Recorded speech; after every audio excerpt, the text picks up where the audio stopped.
Olá, amigos e amigas patriotas! Eu sou o mestre de Um Robô News.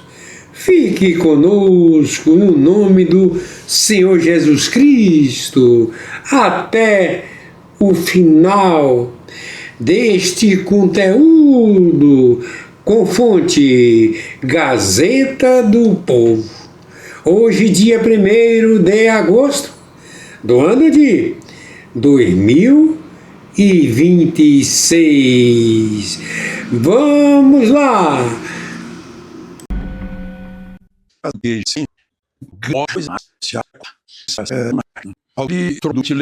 Jornalista que é civilmente e está, digamos, jogando o ódio e coisas irracionais nas redes sociais contra o André Costa, que é um assessor de imprensa, assessor de comunicação de dona Michele Bolsonaro, que é a presidente do PL Mulher.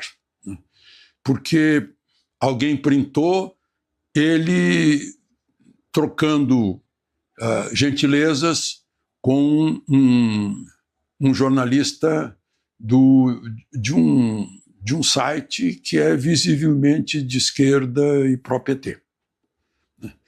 Meu Deus do céu, isso começar que é falta de inteligência, né? Porque não faz nenhum lucro, não tem nenhum lucro, nenhuma conquista, nenhuma adesão, falar só para os próprios, só para os mesmos, só para o, digamos, público interno, né? Eu só falo para os meus amigos, aí eu não conquisto nenhum adversário, né? Não faz sentido, então nem precisaria existir, porque é manter o status quo e não ir além disso, né? E certamente é isso que ele faz, é isso que eu faço, né?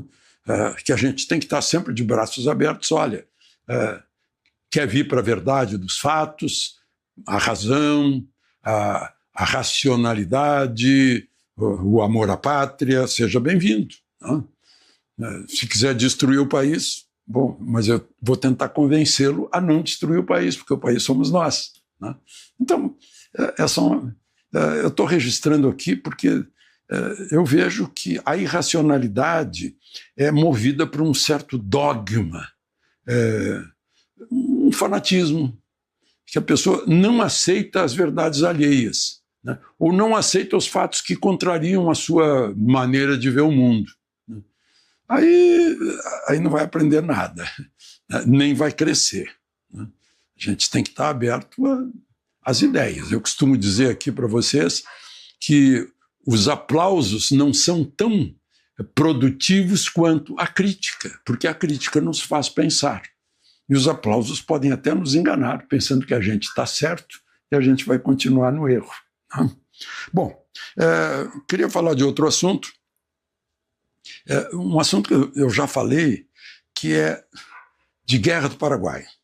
Lá no Paraguai chamam de Guerra Guaçu, né? Guaçu é grande, né? A grande guerra contra o Paraguai. O Paraguai foi arrasado, né? E Lula mencionou num discurso que nós temos que nos defender porque o Paraguai invadiu Mato Grosso, invadiu o Uruguai, invadiu a Argentina, né? Esqueceu de dizer que invadiu o Rio Grande do Sul, né? Lá em Uruguaiana, mas isso provocou a ira dos paraguaios, né? Porque eles sentem também o fim da guerra na hora que o Conde D que ocupou o comando, aliás, um francês, né? E ele, meu Deus, foi uma matança, né? Desnecessária, né? Certamente Caxias não faria isso, né? E isso irritou os paraguaios. E, neste momento, o Paraguai acolhe as empresas brasileiras que estão cansadas de burocracia e de impostos que desestimulam a produção, né? Ao mesmo tempo, já há muitos anos, tem recebido agricultores e pecuaristas brasileiros, né? É o nosso vizinho amigo, né? A quem nós deveríamos, ao contrário, prestar até algumas reparações de guerra.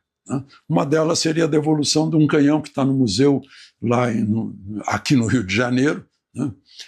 E que eles querem de volta. O vice-presidente do Paraguai mencionou isso agora como consequência da fala de Lula.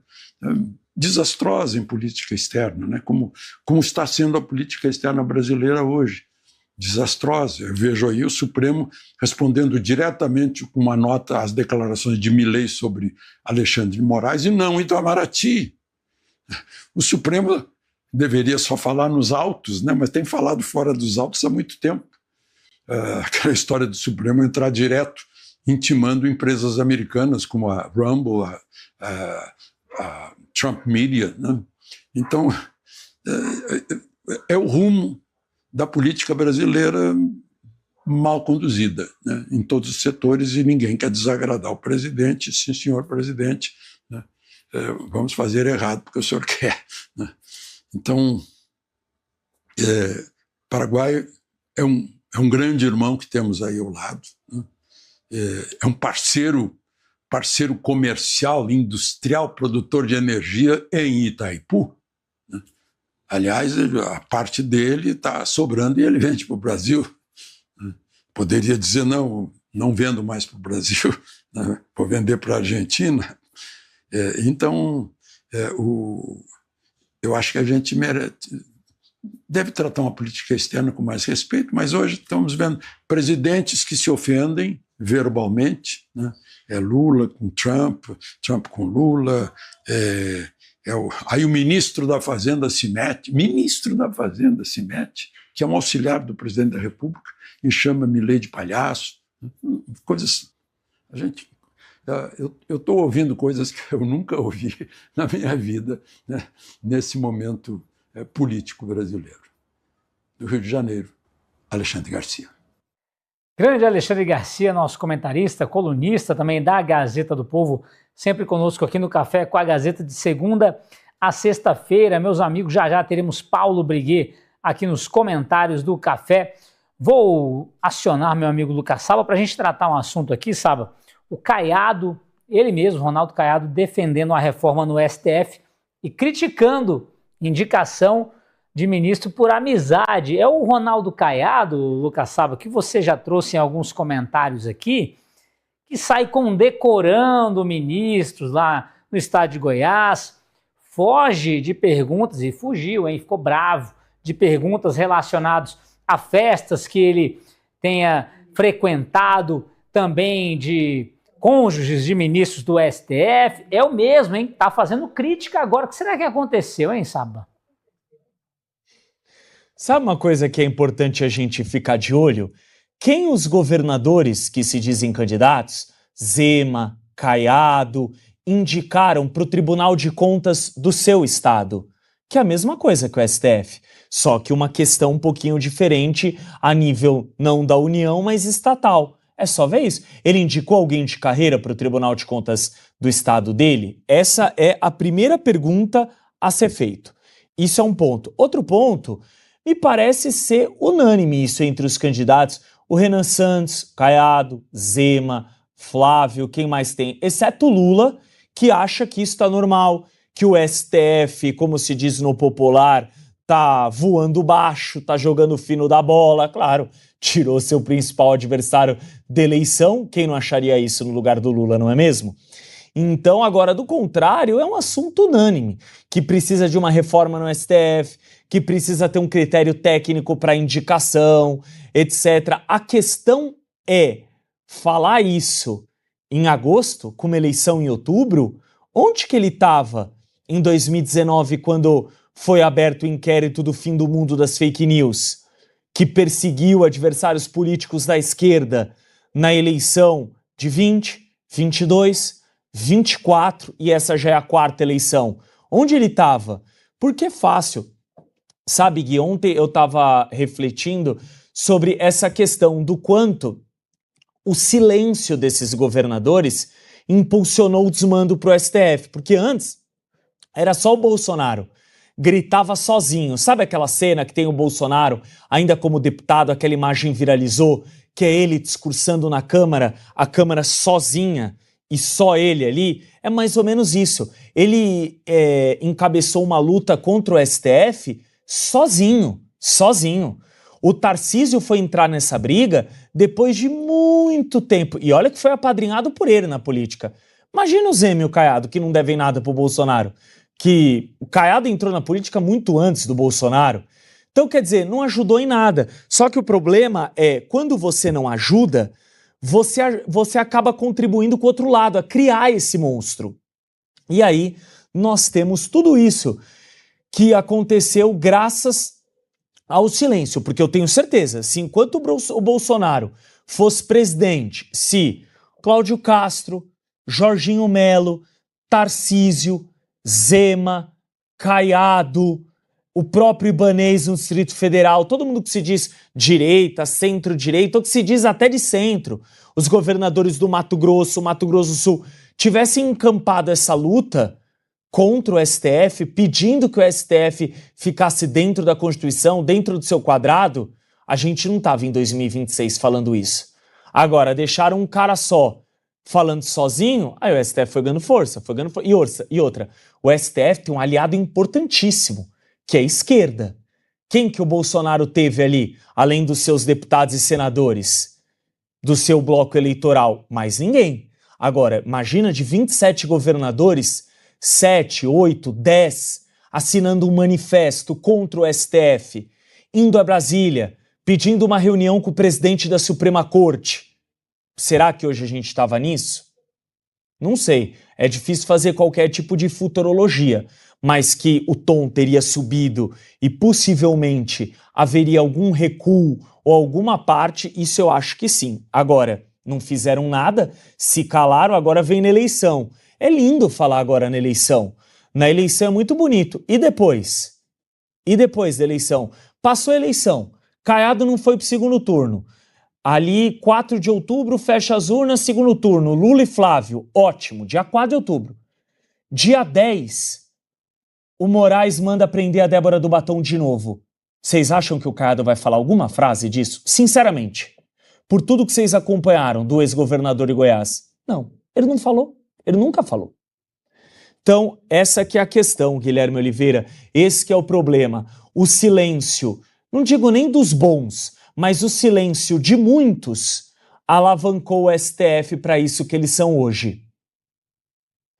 Muito bem, meu amigo Lucas Saba, concordo plenamente. Quem vai falar também sobre esse assunto e todos os outros, meu amigo Lucas Saba, é Paulo Briguet, que já está conosco aqui. Briguet, seja muito bem-vindo ao Café com a Gazeta. Bom dia, Briguet, tudo bem? Bom dia, Guilherme. Bom dia, Lucas. Bom dia, nossa querida audiência do Café. Tudo certo? Tudo certo, meu amigo, graças a Deus. Espero que contigo também.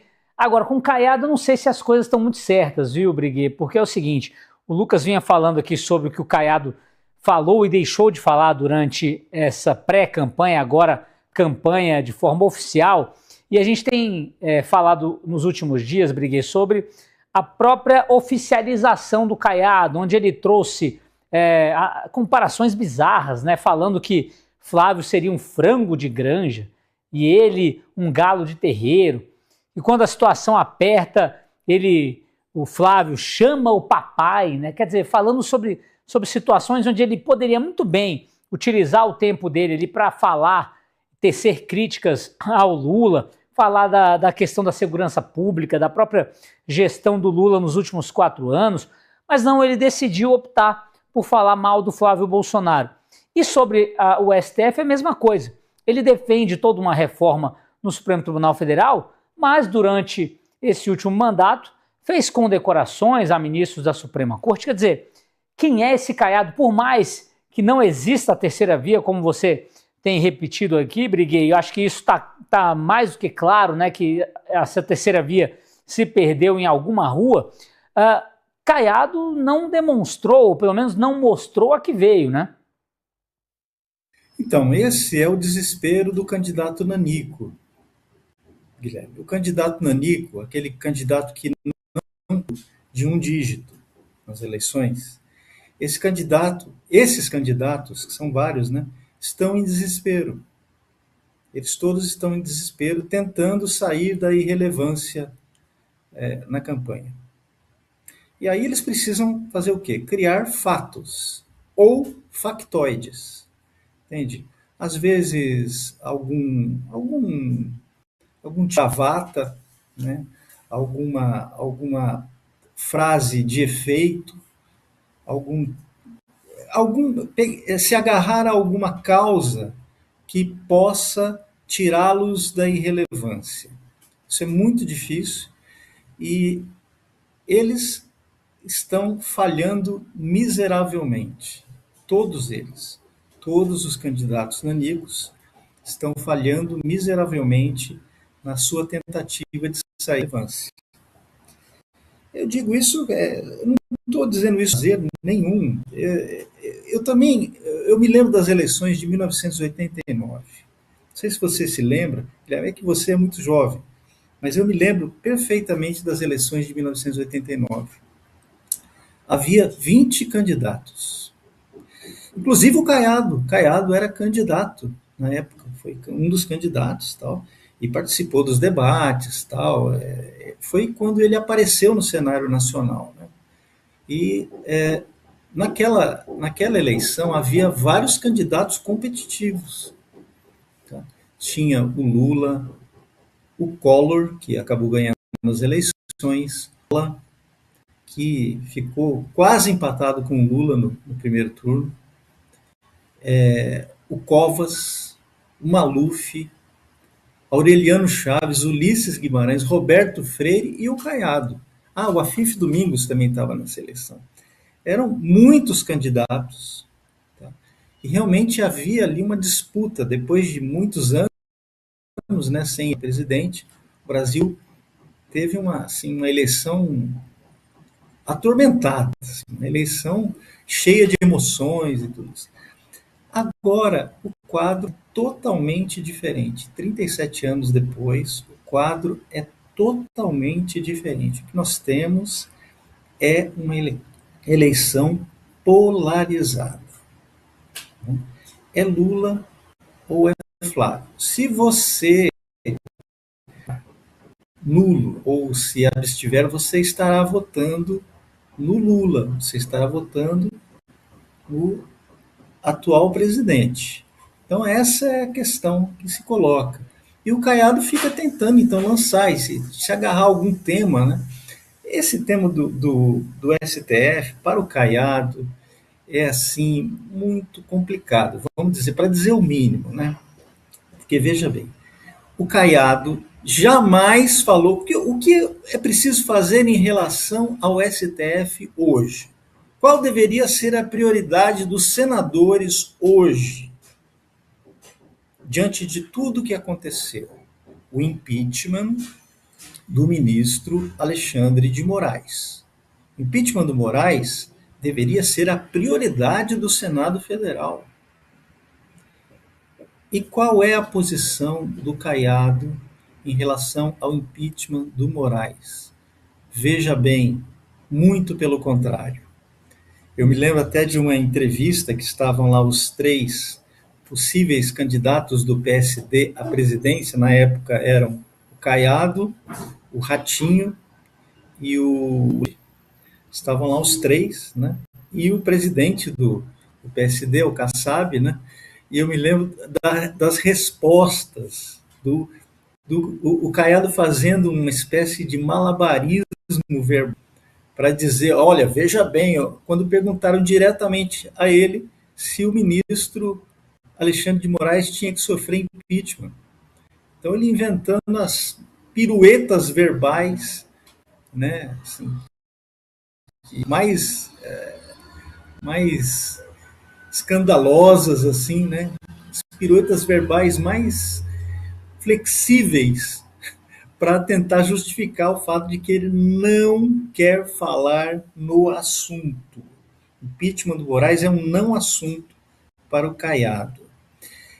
É fácil falar que precisa mudar, né? Precisa haver reforma no Supremo. Agora, e quanto às relações do Caiado com o Supremo? Por que ele condecorou o comunista Flávio Dino?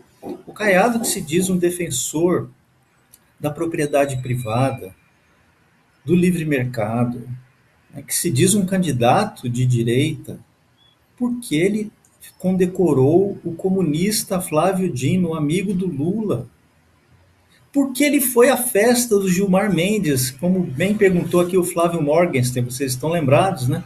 O que o senhor estava fazendo na festa do Gilmar Mendes, confraternizando com os membros do regime PT-STF? O que o senhor estava fazendo lá? Ele gaguejou para responder. Quer dizer, são tentativas de sair da irrelevância. Outro dia o Caiado foi num podcast aí e disse que era proibido falar do assunto, daquele assunto, né, da picadinha. Porque sabe aquele assunto? Que eu não posso falar agora também aqui, porque senão cai a live. Sabe aquele assunto da picadinha? Então, não pode falar, segundo o Caiado, é proibido falar nesse assunto se você não for médico e especialista. Hoje, no Congresso americano, no Senado americano, o Anthony Fauci, que foi o senhor da pandemia, né? A grande autoridade sanitária dos Estados Unidos durante a pandemia, está lá respondendo sobre essas questões da pandemia, né? Discutindo livremente o assunto. O assunto está sendo discutido livremente nos Estados Unidos, mas o Caiado acha que não pode falar nesse assunto, entendeu? Que é proibido falar nesse assunto. Quer dizer, são situações muito, eu diria que patéticas, tá? Situações patéticas em que esses candidatos nanicos estão se metendo para tentar sair da irrelevância. Muito bem, meu amigo Paulo Briguet. Meu amigo Lucas Saba, olha só, eu quero levar para você um assunto aí que é de muita importância também, que tem relação com o Senado Federal. Vamos levar também para o Paulo Briguet esse assunto que é importantíssimo e diz respeito, meu amigo Saba, sobre a possibilidade de Paulinho da Força, sabe bem quem é ele, né? Paulinho da Força, ser um candidato ao Senado por São Paulo, quem sabe até tirando Guilherme Derrite dessa disputa, por questões também até de pressão partidária. Você imaginou Paulinho da Força, que até um dia desses estava enterrado, basicamente, na política, pelo menos nos olhares da imprensa, e aí veio com a questão da dosimetria, ressuscitar o homem, e agora ele, quem sabe, uma posição aí para disputar o Senado por São Paulo. Quer dizer, a situação tá triste, né, sabe? Guilherme Oliveira, e você rindo de mim do meu estado, né? Olha, não tá fácil. Quererem tirar o ex-secretário de Segurança Pública e deputado federal Guilherme Derrite e colocar o Paulinho da Força, só duas questões. Quem garantiu legenda ao Guilherme Derrite foi o Ciro Nogueira do PP. Você, que nos assiste agora, confia no Ciro Nogueira? Aquele que estava abraçado com o Vorcaro, que falou que não conhecia o Vorcaro, as conversas vazaram, que havia uma mesada, aí ele voltou atrás, disse que conhecia sim, mas não tinha feito nada de errado. Eu não confio em Ciro Nogueira. Se fosse Guilherme Derrite, também não confiava. Esse é um ponto. Outro ponto, entende-se. Bom, primeiro que o Paulinho da Força, o Guilherme falou, ele é alguém de esquerda, ou seja, você está trocando duas pessoas de perfis completamente diferentes, uma do PP, outra do Solidariedade, partidos diferentes, tudo completamente diferente. E para piorar, o Paulinho da Força é o responsável, é o relator da dosimetria, ele é o responsável por enterrar o PL da anistia. Se esse pessoal não foi direto para casa e vai ter que converter 20 anos de cadeia em 10, é graças a Paulinho da Força. Parabenizem o parlamentar da esquerda por isso.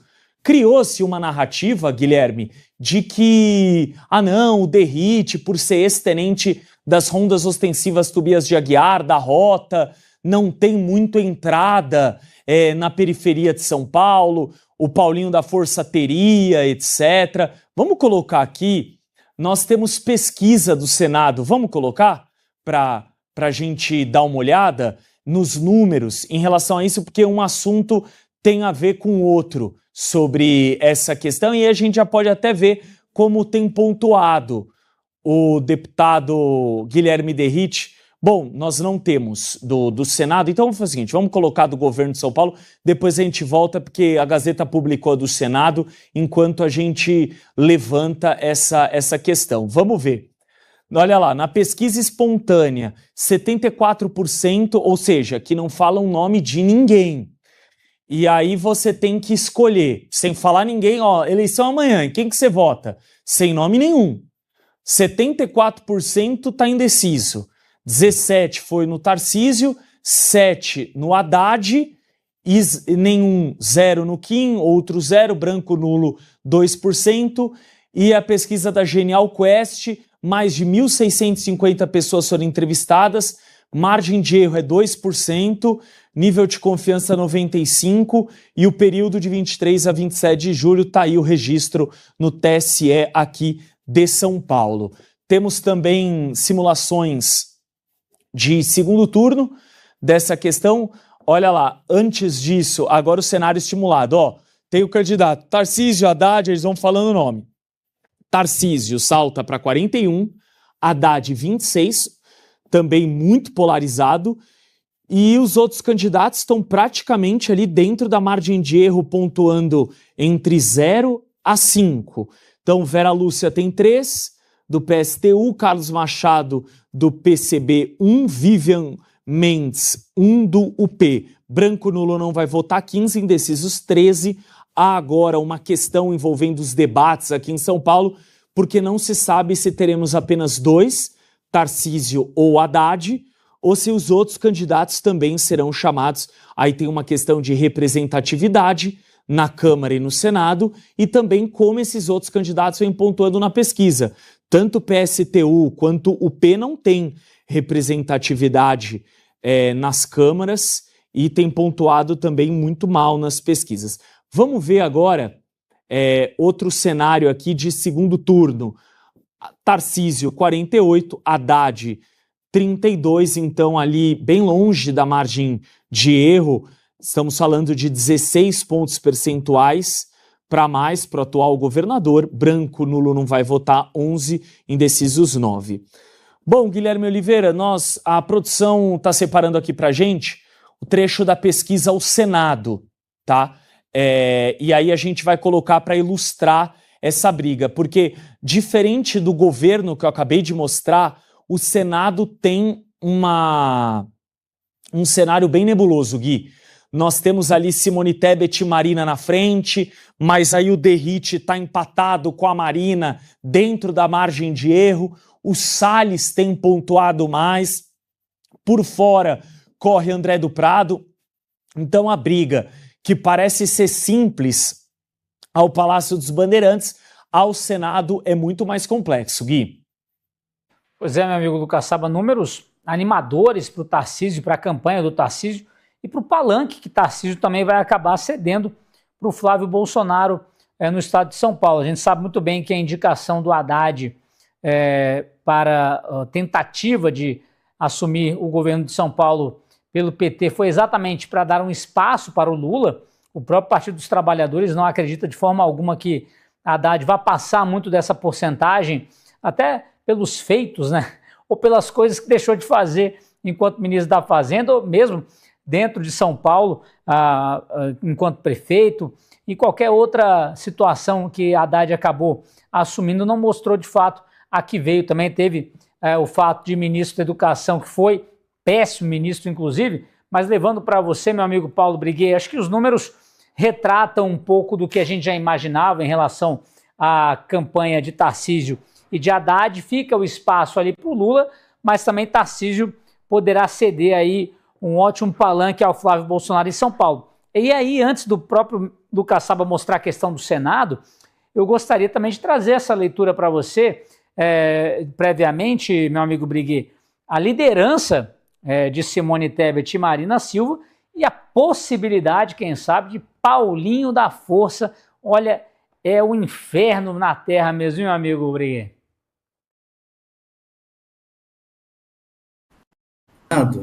Geralmente é a última escolha que o eleitor faz. O candidato do Senado é o último candidato que o eleitor escolhe. Então, é Eu sei que assusta muito, né, a Tebet e a Marina estarem aí liderando as pesquisas em São Paulo, mas elas são nomes mais conhecidos, entendeu? E pelo fato de estarem no ministério do Lula, Marina é conhecida há muitos anos, né? Todo mundo, nacionalmente já foi candidata a presidente, a Tebet também foi candidata a presidente. Então, isso explica talvez a porcentagem das duas. Tá? Agora, deixa eu te falar uma coisa aqui. Vocês já combinaram com o Derrite essa história aí toda do Senado? De que ele vai desistir? Isso está me cheirando balão de ensaio, tá? De presidente de partido. Sabe, balão de ensaio. Sabe aquele balão de ensaio que os caciques partidários fazem de vez em quando? Vamos soltar aqui o nome do Paulinho da Força para ver o que é que dá. Entendeu? Tá me cheirando balão de ensaio. Quer dizer que agora o Ciro Nogueira vai abrir mão de um candidato extremamente competitivo, que é o Derrite. Vocês vão ver, pelos números da pesquisa, que o Derrite tem é um candidato competitivo, extremamente competitivo. E ele tem o apoio desse que lidera com folga a campanha para o governo do estado de São Paulo, que é o atual governador Tarcísio. E ele tem apoio do candidato presidencial Flávio Bolsonaro. Então, alguém já ouviu o Derrite sobre isso? Parece que já foram ouvir o Derrite, sim. E olha só o que ele respondeu, se vocês querem saber. Ele está dando risada. Ele falou, tem que ir. Estou dando risada de algumas matérias que saíram hoje. Um jornal e outro veículo replicaram a informação de que existe a possibilidade de eu desistir da candidatura do Senado e outro candidato me substituir. Como é que isso pode acontecer? Principalmente agora, né?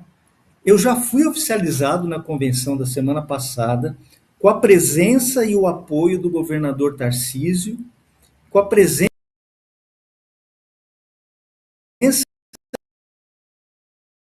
e o apoio do Bolsonaro. Desde a primeira pesquisa até hoje, eu sou o candidato de direita que aparece com maior percentual. É o que ele está dizendo. E ele diz que está em primeiro na pesquisa da Veritá, né, que foi o instituto, segundo ele, o que mais acertou em 2022. Quer dizer, claro, com o Derrite isso, ele vai ser isso mesmo, o Ciro Nogueira vai esfaqueá-lo costas para botar o Paulinho na força. Sabe, a esquerda brasileira, ela recorreu agora ao método de sarcófago, assim, de invadir os sarcófagos para tirar de lá aqueles seres que estavam absolutamente desaparecidos. É o caso do Aécio Neves, candidato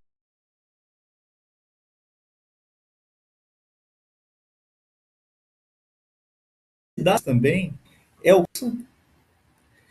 Então, são esses seres que aparecem de repente. O Aécio Neves voltou. O Paulinho da Força voltou. Outro dia foram lá o Joaquim Barbosa. Então, eles estão recorrendo aos sarcófagos. E veja, não é uma questão de preconceito etário.